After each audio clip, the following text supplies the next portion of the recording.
leaving behind a comfortable life, traveling thousands of miles to foreign lands, and risking your health, safety, and even your life, all for a mission you deeply believe in. This was the incredible life of Saint Francis Xavier, one of the most important figures in the history of Christian missionary work. Known as the Apostle of the Indies, his travels spanned continents, leaving a legacy that resonates to this day. But who was he? And what led this man to dedicate his life to spreading Christianity throughout the world? Born in 1506 in the Kingdom of Navarre, present-day Spain, Francis Xavier was destined for a future no one could have predicted. He came from a noble family, and by all accounts, lived a life of privilege. However, everything changed when he went to study at the University of Paris. It was there that he met Ignatius of Loyola, the future founder of the Jesuit order, and his life took a new direction. Ignatius' deep spirituality and vision for a missionary order captivated Francis, and he became one of the first members of the Society of Jesus, or Jesuits. In 1540, Francis was sent on a mission to the Portuguese colonies in Asia. His journey began in India, where he landed in Goa. Here, he focused on teaching the local population about Christianity and reforming the morals of the Portuguese colonists who had strayed from their faith. But Xavier was not satisfied with simply caring for existing Christians. His dream was to take the message of Christianity to new lands.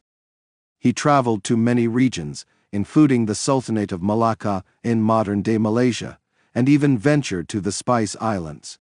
One of the most fascinating parts of his journey was his time in Japan. Arriving in 1549, Xavier was among the first Christian missionaries to set foot in the country. Initially, he faced challenges with the language barrier and Japan's distinct culture. But through persistence and patience, he was able to establish a small but devoted Christian community in the port city of Kagoshima. One interesting aspect of Xavier's work is his method of adaptation. Rather than trying to force European customs on the people he met, he respected their culture and worked within their social structures. In Japan, for example, he found that the Japanese people held their Buddhist and Confucian scholars in high esteem, so Xavier took a more philosophical approach to his teachings, presenting Christianity as a path to enlightenment. After his time in Japan, his sights were set on China, a vast and powerful empire that had been largely untouched by Christianity. But his dream of reaching the Chinese mainland was never realized. While waiting on Shangshuan Island for a ship to take him to the Chinese coast, Saint Francis Xavier fell ill. He died in 1552 at the age of 46. Despite his death, his missionary work did not end with him.